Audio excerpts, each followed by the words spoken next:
మన తిరుపతితో ప్రవీణ్ కుమార్, కరీంనగర్. ఎప్పుడు ఏదో ఒక కారణంతో వార్తల్లో నిలిచే పిఠాపురం పేరు తాజాగా ఫ్లెక్సీల రగడతో మరోసారి తెర మీదకి వచ్చింది.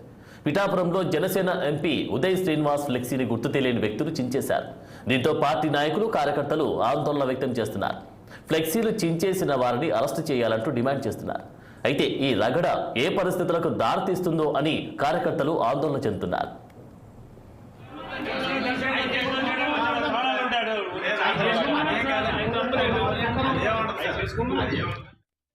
తాటిపర్తి గ్రామంలోని అపర్ణాదేవి అమ్మవారు, అట్లాగే నాగేశ్వర స్వామి వారి ప్రైవేటు దేవస్థానంలో ఈరోజు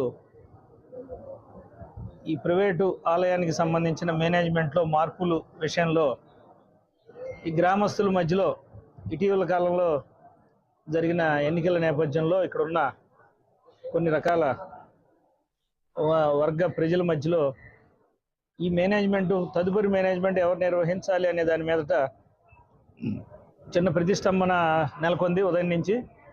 దాని మూలాన కొంతమంది గ్రామస్తులు, భక్తులు, దీనికి ఉన్న డివోటీసు వీళ్ళందరూ కూడా ఇక్కడ గ్యాదర్ అయ్యి ఈ మేనేజ్మెంట్ ఏకపక్షంగా ఎవరి దొరికైనా వెళ్ళిపోతే ఏదన్నా ఇక్కడ రోజు జరిగే కార్యక్రమాలు జరగవేమో అని ఒక అపోహతో కొంతమంది ఇక్కడ జనం గుమిగూడి ఇక్కడ రకమైన ఉద్రిక్త వాతావరణం ఏర్పడటంతో పోలీసు వెంటనే రంగప్రవేశం చేసి సో పెద్దలందరితో మాట్లాడడం జరిగింది.